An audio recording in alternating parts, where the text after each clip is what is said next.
You're listening to There Ought to Be a Law, the Center for Auto Safety podcast with Executive Director Michael Brooks, Chief Engineer Fred Perkins, and hosted by me, Anthony Simino. For over 50 years, the Center for Auto Safety has worked to make cars safer. Good morning. Hey, good morning, everybody.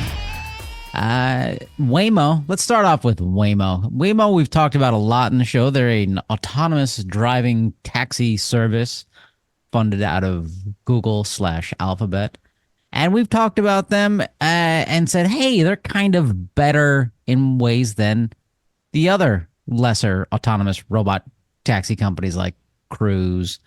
And the reason we've said they're better is because they've been more open about their data to an extent. Like they're a little more forthright and saying, hey, this is the data we've collected.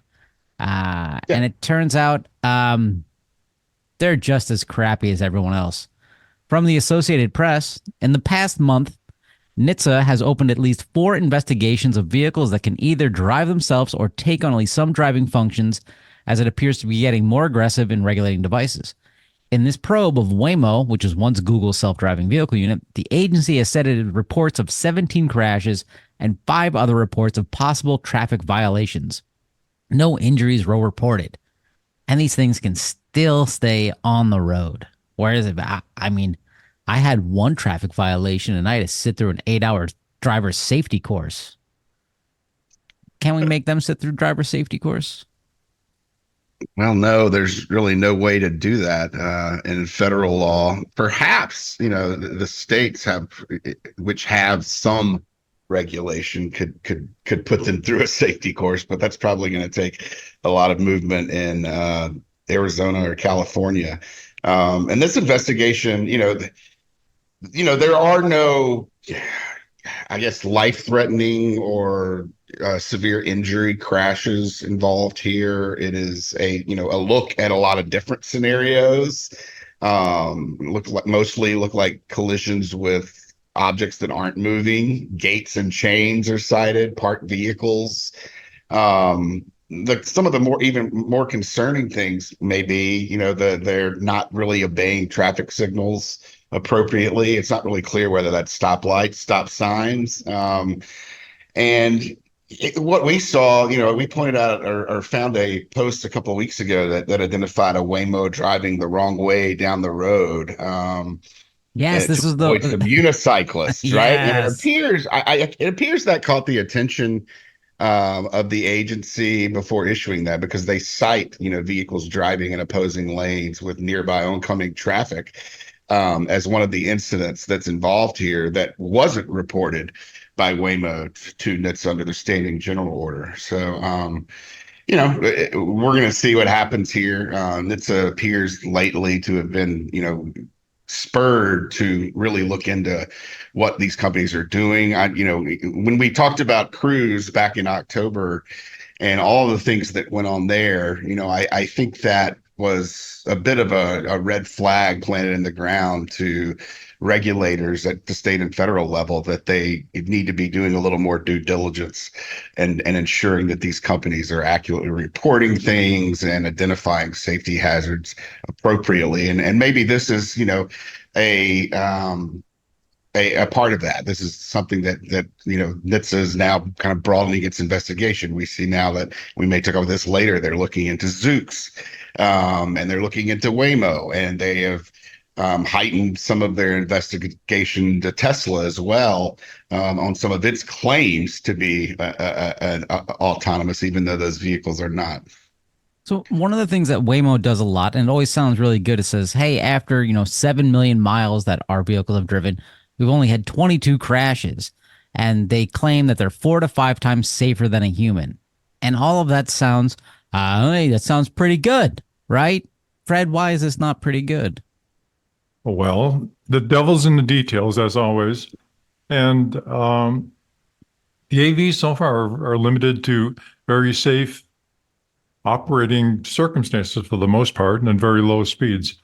So the experience that they've had at driving at low speeds in benign circumstances, mostly in Arizona, where You rarely have bad weather and you have carefully grid marked streets is really not relevant to a general population.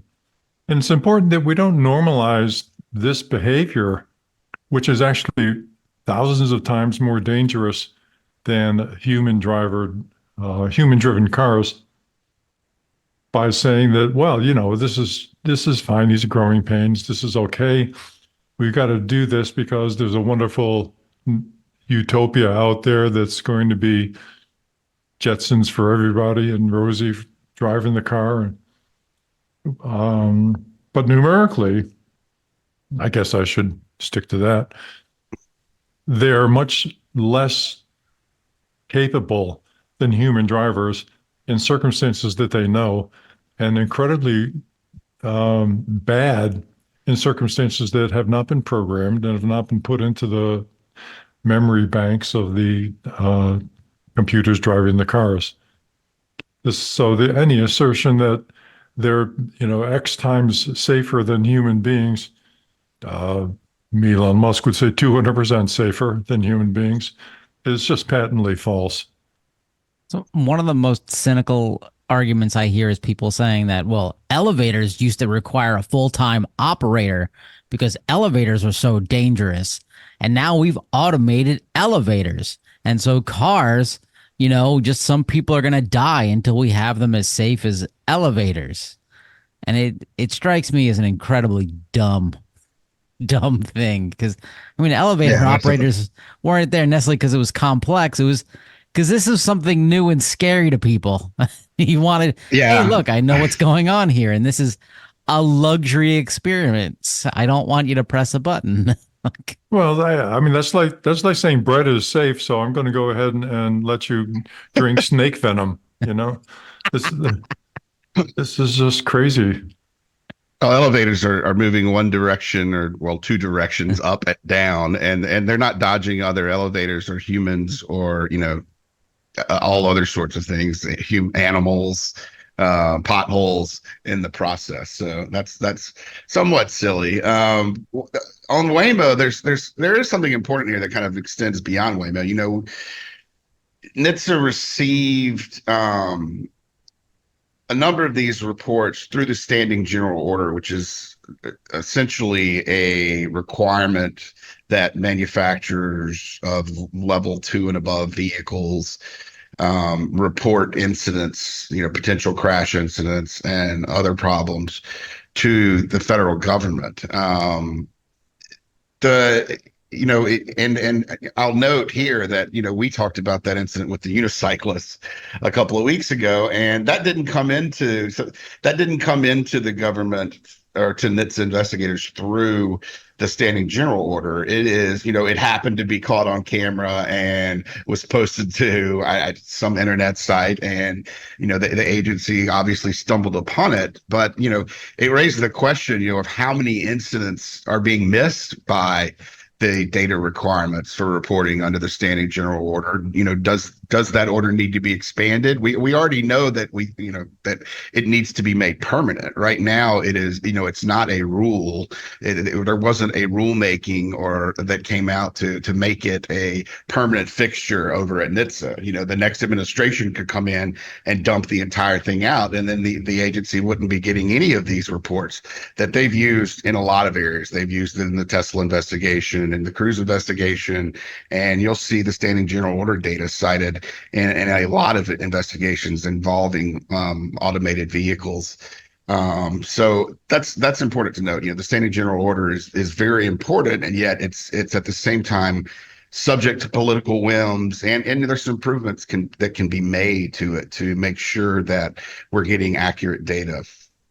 Well, there's another problem with the standing general order, which is that it's essentially a sleight of hand by the industry to say that we are going to normalize the operation of self-driving vehicles, and we'll tell you how bad they are, but we're not going to try to assure that they're safe ahead of time. We'll just go ahead and conform to the standing general order, and that's perfectly fine. That normalizes this behavior. That's very dangerous. The cars have never been proven to be safe by any standard. the companies routinely refuse to define what safe even is. Normalizing this behavior is really a bad idea. So you mentioned Cruise, so we have to give a little update on Cruise from their own blog. Starting this week, Cruise AVs will begin supervised autonomous driving in Phoenix as Cruise takes further steps towards returning to its driverless mission. So for those of you playing the home game, Cruise used to not have supervised drivers in their car, and then they ran over a human being, dragged them, and lied about it. And then this little guy named Kyle got to resign instead of being fired. We'll get to Kyle in a second. So this is Cruise saying, hey, we're putting safety drivers back in the car. And remember before we said we didn't need safety drivers?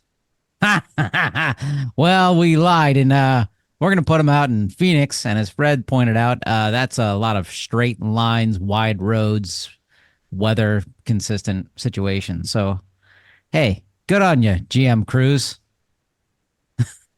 I don't have anything else to add. That's all you've got. Well, We'll get to Kyle in a second, but they're essentially starting back up again in Phoenix, and there's not a lot to say here. Cruise is going to really have to do a lot of work to prove that they're taking a new path. They've come out recently and they've installed some new people at the top of the chain over at Cruise, and they've been touting safety, touting that once again asking the public to trust them as they begin operating again. It's good, I guess, that they're going to have supervised autonomous driving rather than turning the vehicles loose on their own after the problems we saw in San Francisco. Having someone in the vehicle that can monitor the situation probably prevents you from, running over fire hoses and interfering with police officers, running into wet cement, and all that litany of things that Cruise encountered in San Francisco. A supervisory driver that's a human doesn't ensure safety by any means. I mean, that human is still subject to some of the same problems that we see in level 2 vehicles where, the driver can become complacent. The autonomy can essentially trick the driver into believing it is, more powerful than it is. And that driver can essentially be taken for a ride in a death trap that they're unaware of. So, there's not much here to say other than folks in Phoenix, are need to be on the lookout for the Cruise vehicles and making sure that they're not, causing some of the problems that we saw in San Francisco. Phoenix is familiar with them anyway because they've had Waymos running around there forever. And so they're the folks in Phoenix are, as Fred says, driving on straight roads in good weather. They're used to seeing autonomous vehicles out there because it's one of the easiest environments to test in the United States. There's a, sorry, I lost the thought. Uh-oh. Back to you. Okay, well, this is completely not related to auto safety, but it's just too entertaining. Okay, so Kyle Vaught, the guy who is the CEO of GM Cruise, me and him, best buds. And he now, after he got to resign, which is the rich white guy version of being fired, he now is starting a home robotics company to take care of those pesky chores that you don't want to do. So I'm expecting, Rosie from the Jetsons to eventually kill Astro and for him to lie about it. But hey, that's just me. Yeah, I'm still trying to figure out what robot I really need around the house. I mean, I have a Hey, vacuum robot. I got my thought. Let me get back into that, okay? All right. So, good that they're going to have humans driving the car, but there's no path between human experience driving a car and AI capability of handling a situation that they've never been programmed to do. This is exactly the problem with self-driving vehicles. They are incapable of reason and projecting in the same way that a human can from their experience into an unanticipated situation that challenges the safety of the people in the car, the people around the car.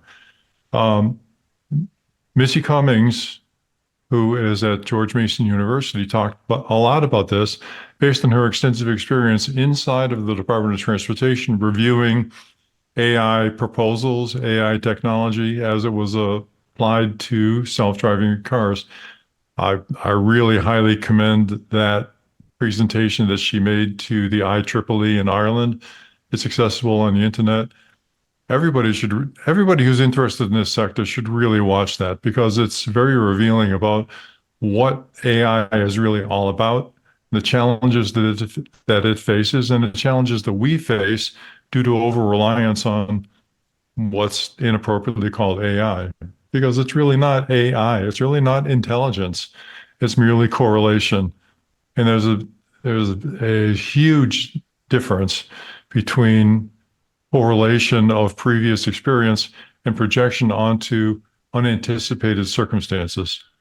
AI cannot bridge that gap through any technology that's currently out there. Generative AI stinks. People have, there's lots of experiences about generative AI writing stuff that makes absolutely no sense and coming up with solutions that simply don't exist and can't be supported by any documentation. This is fine when you're writing a legal brief and a judge can crack your knuckles over, presenting a crappy brief. But it's a different situation when you're projecting inappropriately in a situation where you've got a 2-ton vehicle approaching pedestrians who are incapable of defending themselves. Please, everybody go do that. We left the link on our website, right, right, Anthony? I think we did that. It's linked in last week's episode description, but for you, I will link it in this week's description as well. Fred, but based off what you just said, so I take it you are no longer applying for a job as a safety driver for Waymo or Cruise in Phoenix. I tried, but they think I've got a sad amount of experience, and kind of disqualifies me. Well, hey, listeners, now's a good time. Take a deep cleansing breath and go to autosafety.org and click on donate. And then after you do that, continue that deep cleansing breath. I don't know, inhale, exhale in between or something. I don't know. Is cleansing breath just in or out? I don't know. Michael's doing it right now. It's disturbing me. Share this with your friends. Tell them, hey, guess what I learned today? Artificial intelligence is more artificial. It's the NutraSuite of intelligence. NutraSuite? I don't know what I'm babbling about. But you know who else doesn't know what they're babbling about? Come on. Any guess? Any guess? Anyone? Anyone? Come on. Going with Kyle? No, not going with Kyle. Elon. Elon Musk. There we go. 60 Minutes Australia, which is just like the US version of Australia, except the clock runs backwards, has done what I've always wanted to do, but way too lazy. They have this great piece on Tesla and their safety problems. And what they did is they combined all of the clips over since 2015 of Elon saying how autonomy is happening. And so I just wrote these down. In 2015, he said, self-driving is a solved problem. In 2016, less than 2 years away from complete autonomy, safer than a human. 2017, still on track to go from LA to New York by the end of the year, fully autonomous. 2018, by the end of next year, autonomy will be at least 100 to 200% safer than a human. We're going to come back to that one. 2020, extremely confident of releasing full autonomy next year. And so they also looked at a 15-month period from 2022 to 2023. And in that period of time, this is what NHTSA has gathered.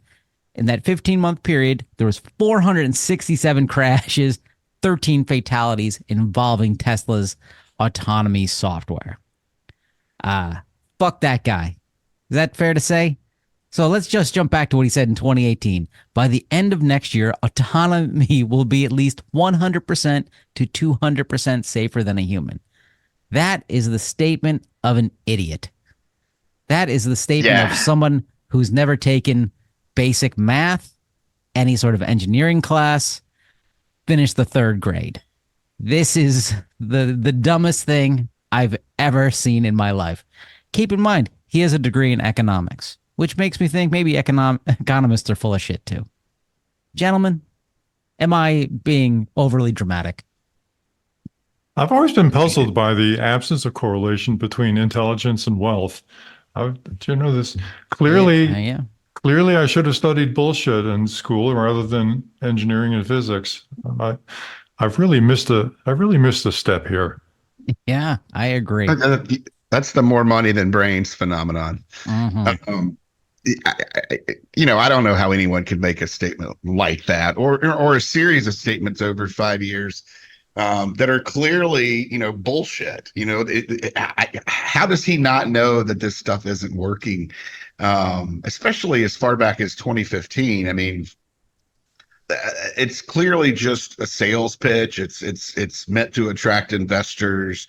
Investors are easily led around, as we see, by Kyle getting $150 million in startup funding for a robot company with no product yet. So there's a lot of money out there that's floating around trying to find the next big bang and investment. And it's willing to take risks, and it's in many cases it's willing to take risks that impact the rest of us, which is exactly what we've seen with autopilot and now full self-driving, promising a lot but ultimately luring owners into and the drivers into believing that line of nonsense and luring them to an early death. So it's one reason why we're really hopeful that NHTSA is finally going to wrap its arms around Tesla and squeeze them really tight with this recall query that they announced a couple of weeks back, where they're really looking into why Tesla didn't fix autopilot in the recall that they performed. And Elon's not stopping. He's still singing the same old tune when it comes to full self-driving. He's still continuing to claim that, all of your Teslas out there are going to one day be robo taxis, and that's complete nonsense. You didn't hear it here first, but it's complete nonsense. And anyone who's basing their investment strategy on that should pull out now. ARK Investments, I'm looking at you because you guys are complete robo-taxi and autonomy homers when it comes to Elon Musk. And I keep seeing articles from them that are touting Teslas as robo-taxis and Teslas being ahead of Waymo and these other groups that are actually trying to solve the real problems with full self-driving. And it's disconcerting to see money supporting bullshit that way. And it's America. So I've pointed out, and I should be ashamed to admit it, but I'm not, that, 2015, 2016, 2017, I thought, I mean, the auto industry is heavily regulated. This guy must be telling the truth. I fell for the whole thing because, like, how could you get all of this money? How could you work in such a heavily regulated industry and make up this nonsense? Like, Ford's not going out there being like, hey, our cars, run off of dolphin tears. Dolphin tear fuel will be ready next year. Like, that would be insane. And essentially, that's what he's saying. I mean, self-driving in 2015, saying self-driving is a solved problem. It wasn't even a defined problem yet. Like, it's still, there's so much of it that is undefined. It's more of self-driving is a problem. But I'm not alone in this. An article in Reuters: U.S. prosecutors are examining whether Tesla committed securities or wire fraud by misleading investors and consumers about its electric vehicle's self-driving capabilities. 3 people with the matters told Reuters. Tesla's autopilot and full self-driving systems assist with steering, braking, and lane changes, but are not fully autonomous. While Tesla has warned drivers to stay ready to take over driving, the Justice Department is examining other statements by Tesla and CEO Elon Musk suggesting its cars can drive themselves. And I gave 5 examples of him saying that over the years. Yeah, this is good news. It's late. We have been approaching regulators since the mid 2010s, 2016, 2015, and telling them, this is a line of BS and it's going to get people killed. And now that it has, we don't see, the safety authorities really it's 7 years now. It's taken forever to get even to the point where NHTSA is saying, wait, your recall on autopilot is bad. The Securities Exchange Commission has apparently under the radar here somewhat. We saw a report about a year and a half ago. I think it was, as the article notes, October 2022, that there was a criminal investigation into Tesla. At the time, our thoughts were great. NHTSA is finally going to levy some civil penalties that are big enough to convince Elon to change his mind about all this stuff he's spouting. Well, that didn't happen. That's not what apparently is happening. It's the SEC targeting Tesla, and they're literally trying to they're trying to find situations where Tesla's committed wire fraud or securities fraud on investors, which I would certainly agree that they have. The interesting part of this to me is that this fundamentally is a safety issue that's killing people, and the criminal investigation here involves the securities and the money side of thing. Where's the justice for the people who have been killed in or by these vehicles? That doesn't seem to be forthcoming from the federal government, not at least at this point. Yeah. So with that, Fred, the more time we talk on this show, the more I try and figure out what really the point of self-driving is, besides the 12-year-old boy in me's fantasy of this is what self-driving should be and this is how cool it would be. But let's get into the Tao today and let's discuss the issue of graduated licensing. You've now entered the Tao of Sure. Fred. All right. Well, many of our listeners, and I think both of you, and have a driver's license, right?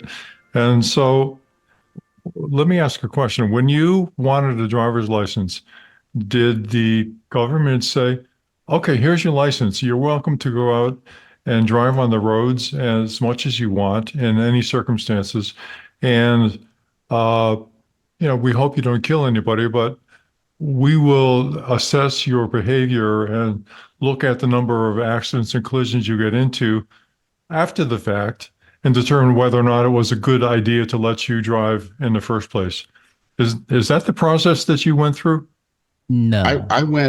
I had to wake up in the mornings in the summer and go to high school, which was no fun, and sit in, a driver's ed class for 4 hours, then have lunch, and then in the afternoon go to a trailer down the road where they had all of these little, basically driving simulators set up where you had a little movie screen in front of you and you were driving, but it was kind of cool. Really? For the time. I mean, yeah, we're talking in the 80s here. And that was when I was 14 and a half. Because in Mississippi then the driver's license age was 15, and you were able to qualify for your learner's permit, I believe, at 14 and a half, and then get your full license at 15. So, even in the small state of Mississippi, we had some, fairly significant hurdles to get through before we were able to actually get out on the road in the car. And I drove around a lot with my parents in the vehicle during that learner's permit phase before I turned 15 and was able to get my freedom machine and do whatever I want, which is probably a little too young, seeing as how I encountered some speeding tickets and other issues during that first year or two. See, in New York, we had to. You had to, I know this answer from Phil Copeman. I had to prove that I was human. I had to show my birth certificate at the DMV, take the written test, which I remember being very easy. And then you had to go sit in a classroom in a strip mall for 5 hours at night and watch 5 hours of safety videos where a guy driving a convertible from the 1960s with the top down would say how to show you how to adjust your mirrors to avoid blind spots. And I'm like, yeah, you don't have a top on this. There's no blind spots. What do you mean? This is bullshit. And then you had to take a road test, and it ended with the woman saying, you barely passed. Do you know what that means? I said, yeah, get out. And then for the first 2 years, you were not allowed to drive after 8 p.m. or 9 p.m. If you did, you had to have another licensed driver who was at least 18 years or older in the car with you. There's a whole bunch of restrictions. Yeah, there's some states that have, you can only have, an X number of people in the car at the same time. And I think a lot of that's Right. the data that shows that the more young kids you've got in a vehicle, the higher the chances of a traffic incident. So my experience was similar, and I think in general, states require you to have a graduated licensing program. So typically you start with a learner's permit, some training, you demonstrate to an authority that you're able to do the things that are required to get your learner's permit. Yeah, and then get your driver's license, and somebody checks you and makes sure that yes, you are human, um, that you've got the requisite skills, but still they don't quite trust you to have the requisite skills on the first day. They say, well, we're going to give you a provisional license. We're going to let you do a lot of the things, but there's some things that are too hazardous. We're not going to let you do those things unless and until you prove that you can actually handle this lower set of requirements safely. There's nothing like that in the world of AVs. What the AVs do is they go to state legislators for the most part and NHTSA for the most part and say, the future is going to be great, but in order to get to the future, we've got to just get out on the road and do things. We're going to get some experience, and this experience is going to make everything wonderful. And in the future, everything will be better. But as we've discussed and as we've learned, there's no way to do that. The AI is never going to provide the requisite experience base that's needed for a computer to drive a car. It's just not going to happen unless and until there's a graduated program that says, okay, we're going to give you a limited set of circumstances, see how you do. And then if you do that, we will gradually expand the approved operational design domain, or the area in which you can operate. We're going to make sure that you don't operate outside of that, and within it, you're going to be safe. And as you've demonstrated the capability of doing that, we will gradually expand the horizons of what you're allowed to do. So this is a graduated licensing concept that has applied to virtually every human being who's ever driven a car since, 1920 or so, when they started driver's licenses, Michael? I think something like that. So about 100 years, and it's been a successful system. Not perfect, but a successful system. So it's a good idea, but how do you get there from here? Okay, what are the steps to doing that? Well, we at the Center for Auto Safety have proposed a graduate licensing program in which a panel of experts would look at progression from one set of circumstances to another and make sure, as best humanly possible, that the cars are able to handle a limited set of circumstances before you approve them for a more extensive set of circumstances.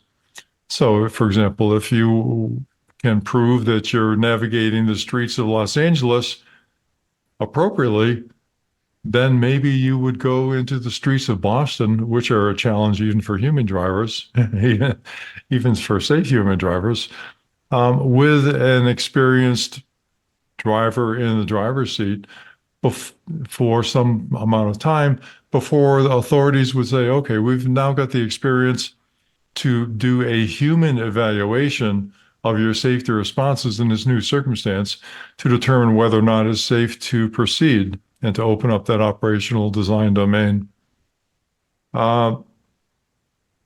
This is humanly possible. It's done in a lot of circumstances.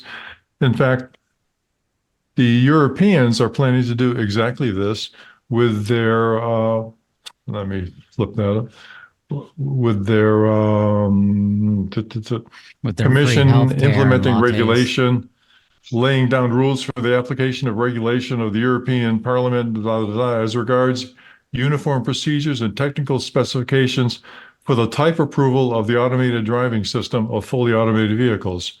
Whoa, that's a mouthful. We'll put the links up on our website as well, so you can get that. But the key step here is that they acknowledge that there's a reason for a type approval of the automated driving system. Now, type approval, to those who aren't familiar with it, means that you look intensively at a given design and a given configuration and determine whether or not humans determine whether or not that it is reasonably safe to put this out in the public domain. Now, this regulation by the Europeans, which is still in draft form and has not been accepted yet, goes into a lot of detail about the things that you should do, the things that the vehicle should do. It looks an awful lot like the Consumer Bill of Rights that we've put in place for Consumer AV Bill of Rights, excluding the parts about protection of intellectual property, protection of your credit cards and all that sort of stuff. So it's just technical. But for example, it says verification validation by the manufacturer of the performance requirements, including the OEDR, the HMI, human interface, the respective traffic rules, and the conclusion that the system is designed in such a way that it's free from unreasonable risks for the driver, vehicle occupants, and other road users. That sounds like the bare minimum you would want to have for a vehicle. They go on to say, as part of the DDT, the ADS shall be able to basically do everything it is supposed to do, including activate relevant vehicle systems when necessary and applicable, activate wipers, open doors, shall demonstrate anticipatory behavior, meaning that it can look at the situation in front of you and respond with low dynamic longitudinal behavior, left and forward and back, and left and right, and risk minimizing behavior when critical situations could become imminent. Well, that seems like a reasonable thing to do. Sounds good to me. So go ahead. I said it sounds good to me. I mean, I'm curious. I'm going to jump in real quick. So we started off this episode talking about Waymo and how they were under investigation, and they were primarily under investigation for their 5th generation software. Right. So I have no idea what generation they have now. So with this graduated licensing, so if I'm, when Fred, you and I, we create our self-driving car company in Florida, because there's no rules in Florida, we come out with, and our generation 1 gets this graduated license, passes it. And then we come out with generation 2. Will that need to be certified again? Yes, because it's a new driver, right? I agree. It's a new driver, and every new driver needs to be certified to be safe, reasonably safe, and efficient. So would this I'm sorry, one more question related. So would this prevent these companies from saying, "Hey, we just released an over-the-air update"? No, we didn't check it. We're just sending it to you. Because in this case, they'd have to be like, "Hey, we have an over-the-air update, and it's got to go through this testing process to make sure it can drive." Well, one of the things that is included in this European regulation, again, draft form, but it has a lot of great stuff in it, is a section on verification and validation. It says verification and validation by the manufacturer, including I've already read this actually. By the manufacturer, including the OEDR, et cetera, et cetera. OEDR is object event detection and response. Detection and response. Detection and response. So that is a kind of an overarching metric that describes the behavior of the system, including the computers, including the sensors, including everything that is involved in whether or not the vehicle responds appropriately to the circumstances that it senses. So every time you change the software, you are changing potentially the OEDR, because that's the heart of what makes the OEDR characteristics observable, right? So if you go from generation X to generation Y, you need to requalify that. You need to do the verification and validation. Now, there are ways of doing that incrementally, of course. It's been around for a long time. But I don't think that these are unreasonable in any sense, and I think that the automobile companies are quite familiar with them.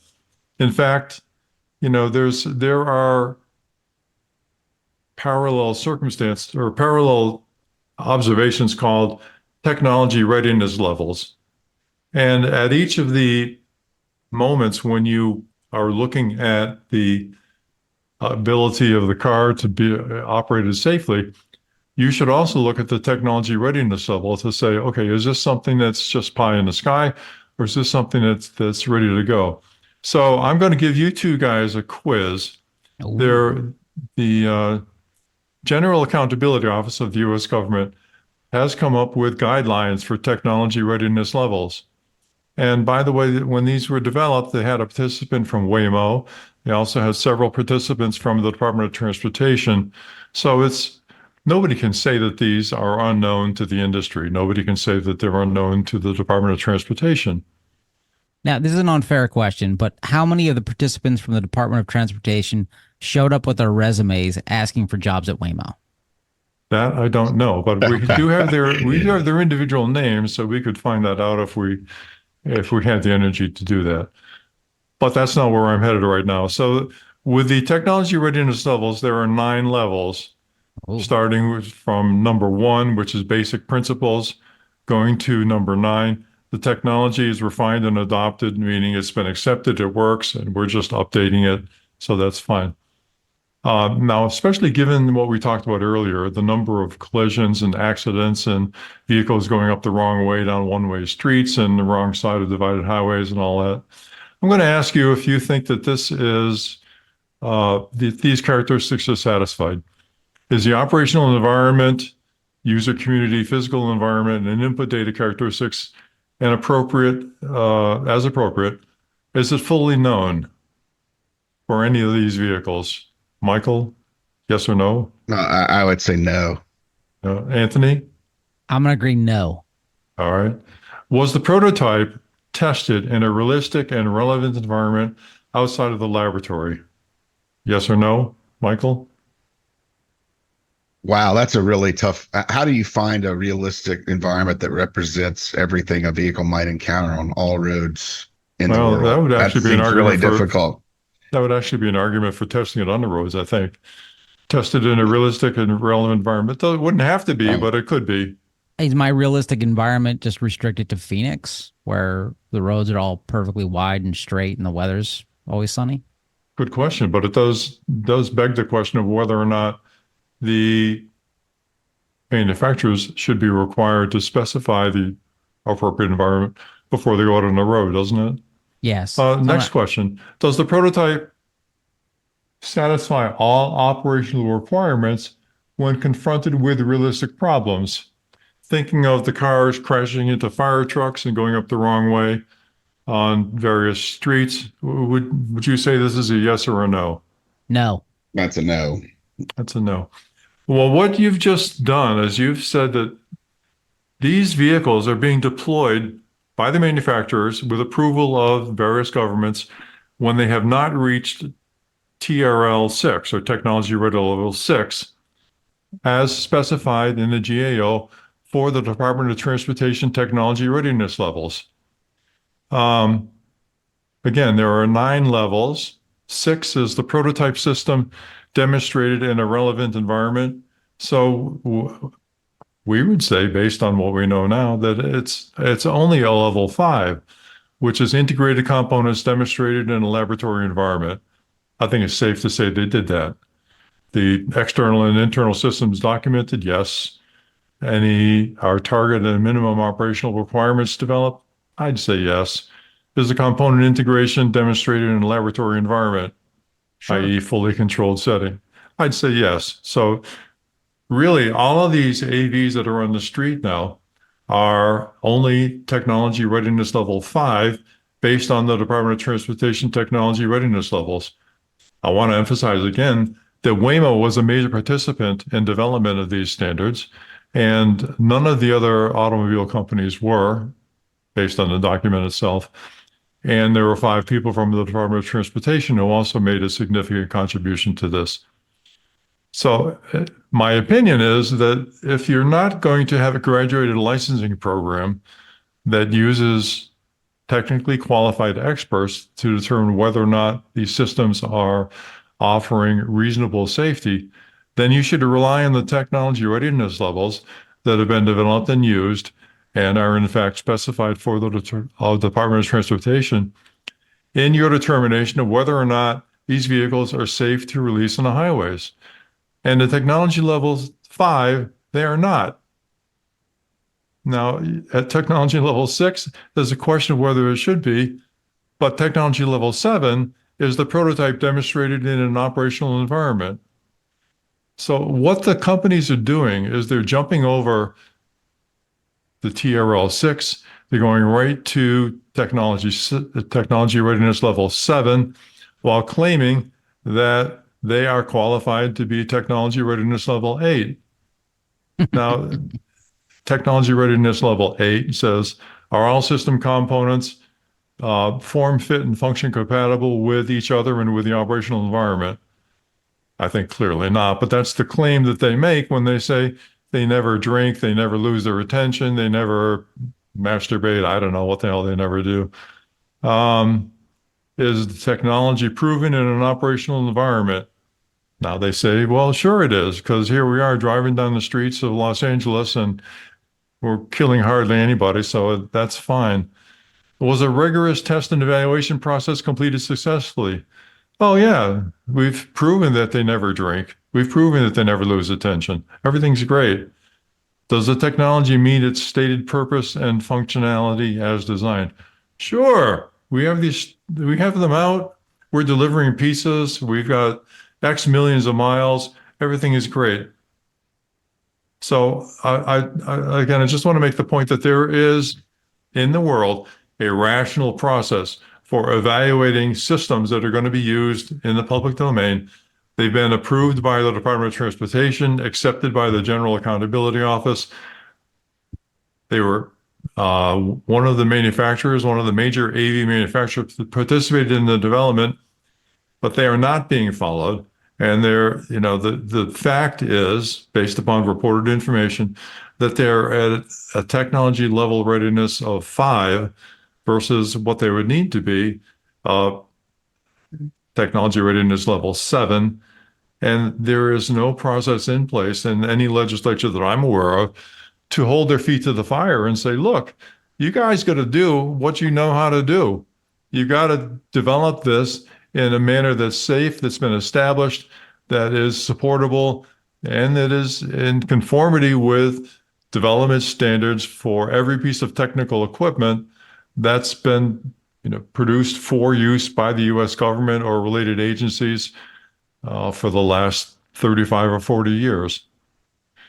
It's not happening. We really need a graduated licensing program. It needs to be tied to the technology readiness levels. And this should be implemented at both the state and the federal levels before approval is granted for these dangerous vehicles to be put out on the highway. Thank you. And I'll add to that last part by Fred is really important, more so than you might think, because right now graduated licensing as it applies to humans is sheerly a state-based phenomenon. Every state has its own rules. There are better states, there are much worse states. And when it comes to autonomous vehicles, it could be argued that California has kind of a mini graduated licensing system. You see how the public utilities, or we've talked about how the Public Utilities Commission there and the DMV sort of work together to allow, Waymo or GM Cruise to expand their territory over time. And we see inevitably what happens when one of those manufacturers' crews gets into trouble with those authorities. It immediately leaves that state for Phoenix, or some companies might choose Texas. So if you're going to have an effective system here, it seems like it needs to be implemented from top down, from the federal level. Even though that's not what the feds are used to doing, right? The federal level, they don't do driver's license. That's a state thing. But in the case of autonomous vehicles, if you don't have a top-down approach, then you're going to have migration of these companies to states where there aren't any rules. So that's just, I think, an important note at the end of that segment. Right. And I think it's important to note here also that Senators have recently sent a letter to NHTSA saying, look, you need to do a vision test. You need to do better. Uh, what they failed to do, though, is that they failed to say that you need to tie your approval of these AVs to accepted, known, standard programs for development of technology that endangers life or limb of the public or the people who are using it. Um, we would like to see them head in that direction. Michael, do we have any gold bars in the CAS inventory that we can give to senators to get them motivated? That seems to be what people are doing these days. I'll have to check. We have some really heavy file cabinets that I haven't looked into lately, so I'll get back to you on that. Worth checking. Worth checking.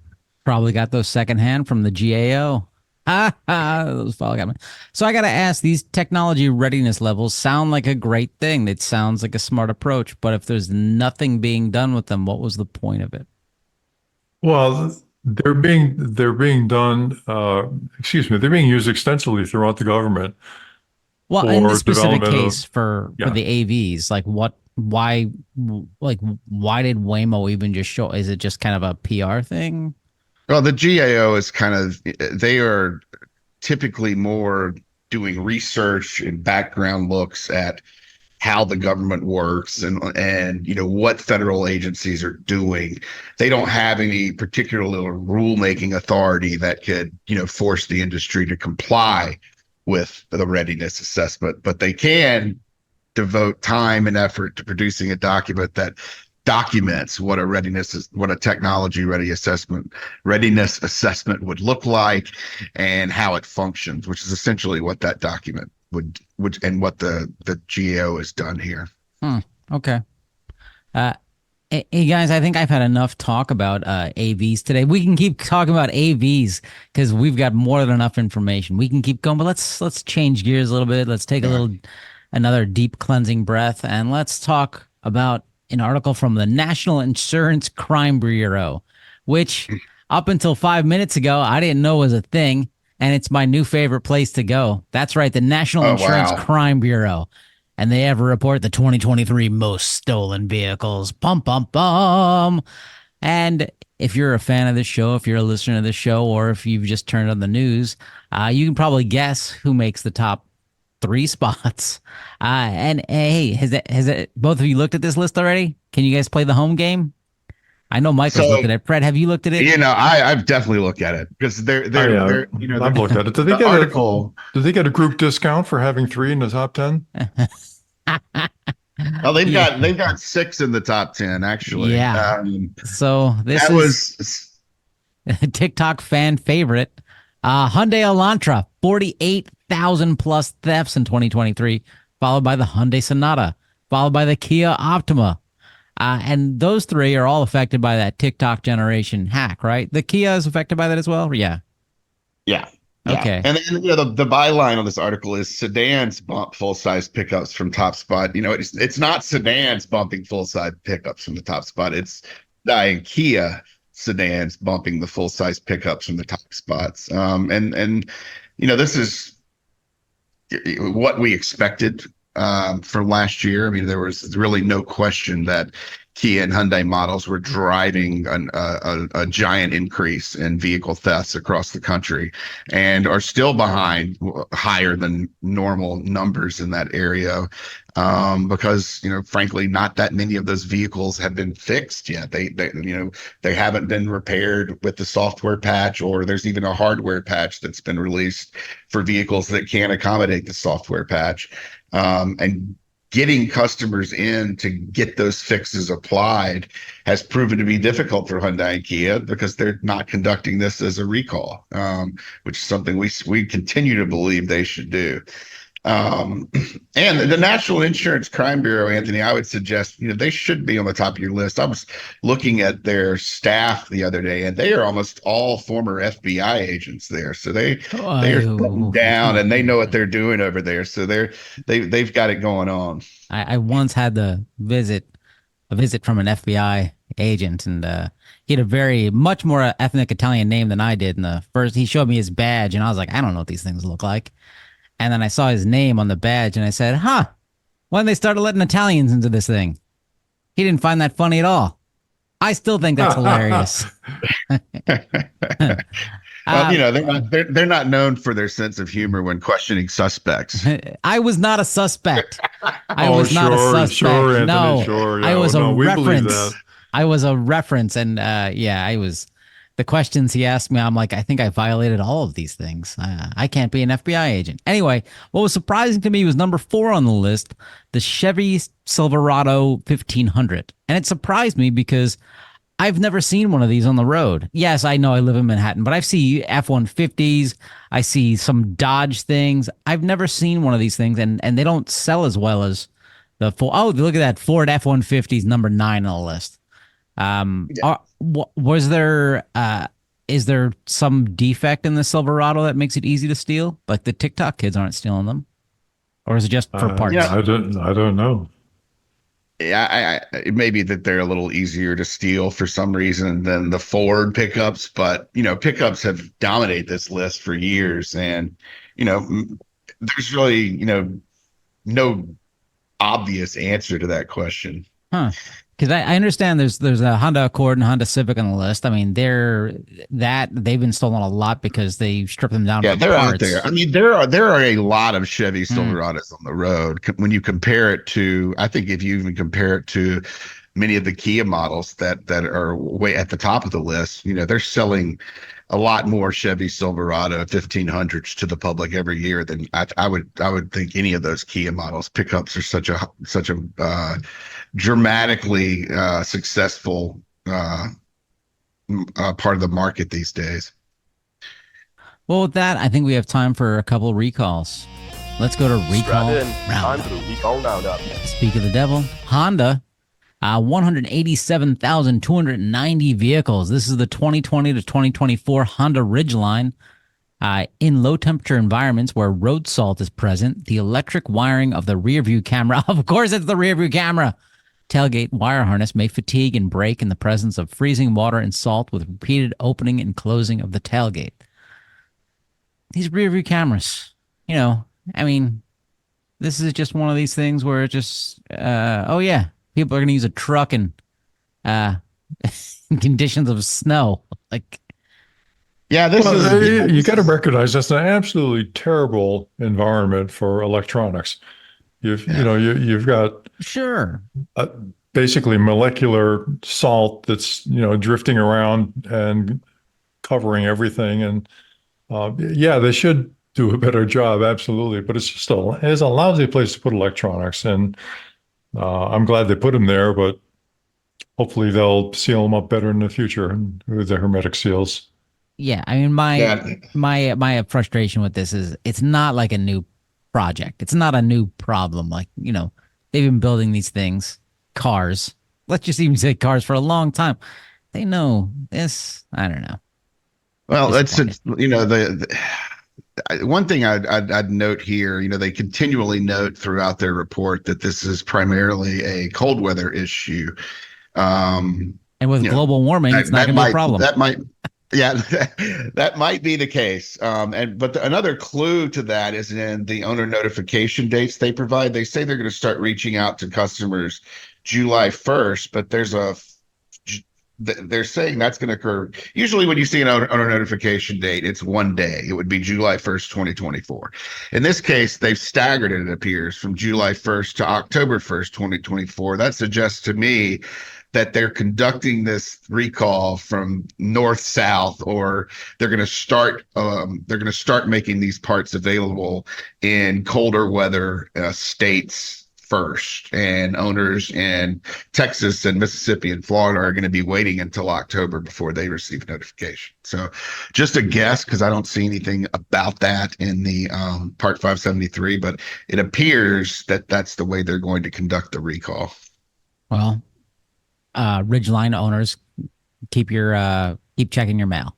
Next one we have is from Winnebago Industries, 15,000 plus vehicles. The 2017 to 2025 Winnebago Revel, the 2022 to 2023 Winnebago Adventure Van. I didn't know they made vans. The 2024 to 25 Winnebago Echo. That's with 3 Ks. That's not problematic. That can't be right. Yeah, Well, that's what's in I there. cannot imagine they Yeah, called that. that's Um, the Winnebago yeah, Vita and V. it should be two Ks in there, the EKKO. That Well, was a very disturbing slip of the hand by whoever submitted that 573. yes, But this because kind of goes back to our what we noted a few weeks ago, RV follies and some of the decisions that are made when they're building these things. Like they have routed the wires under your driver and passenger seat that control your airbag system in a manner that when you are adjusting your seat, those wires can be damaged. Does that sound like good engineering to anyone here? how much money did it save? Well, who knows? But it's just a terrible way to go about building a vehicle, and it's something that we, could see frequently in the RV world where they aren't really as subject to as many quality checks as you might see at a typical vehicle manufacturer, and they're essentially building a vehicle on top of a chassis that's been designed by and put through some of the safety stuff by another manufacturer. So it's again, it's kind of a warning to RV owners that you need to be really careful when you're buying an RV, and maybe to do a little more than your due diligence to ensure that your RV is safe. This is actually an example of the conflict between engineering and capital. There's the saying goes that there's never enough money to do it right the first time, but there's always enough money to do it over. I think that's Waymo's motto now, or that was what got GM Cruise into trouble. Anyway, I think that's a wrap of our show. And what did we learn today, folks? Did we learn that Elon Musk is a car salesman with really expensive hair plugs? No, we've known that for quite some time. We've learned that maybe AVs shouldn't be on the road. Maybe they need some sort of graduated licensing. I like that. Did you guys learn anything today? I did. I didn't learn. I learned that you were an FBI suspect. God damn it. That's not Interesting true at all. information. Okay. Look, you were the one chased down by a tank growing marijuana. No, what we learned today is that in the state of Mississippi, there's trailers with video game systems that a 14-year-old Michael Brooks got to play with.